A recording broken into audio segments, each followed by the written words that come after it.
I cried a few nights there with George because I had to get him into bed. I had to get him out of bed. I had to get him into a wheelchair. I had to get the commode and all that for him. And I was really 24 hours a day.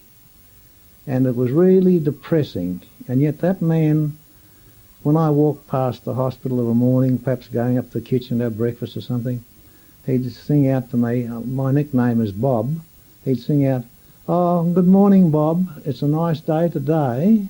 I think the sun will be out all day." Now, how he knew, I don't know, because he was blind. I had a little room attached to the hospital, and I used to worry about George mainly because he was so far away from his home in Greece. And nobody to see him. Nobody came down to see him on visiting days, which was only about once a month. And I really took sympathy on George.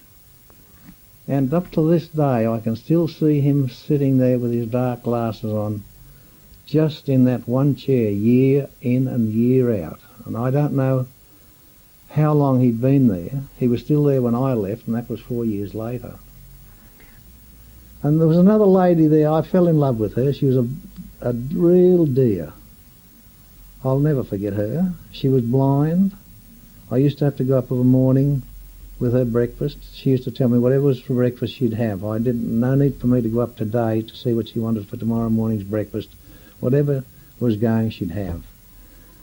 And I'd cut it up for her, and I'd look after her. Sometimes I'd get a bucket of warm water and throw it on this little landing on the hut. Then I'd chuck this water in there and mop it up with a mop. And she used to think I was giving her £1 million to think I'd be doing this for her. I'd like to have known what her correct name was. I don't know, because 99% of the people that went to Peel went down with a dummy name. And that was done for only one reason, and that would be for discrimination if you happened to get off the island, if you were cured and got off the island. And if people knew that you had been a patient on that island, they wouldn't walk within a mile of you if they met you in the street. That's why they took a dummy name. If I said it wasn't depressing, it was. I was a man then. I was 26, 27 years of age, and I cried at night. And I used to think to myself, oh boy, what does their mother and father, or their wives and their husbands, what do they think, you know? What does the kids think?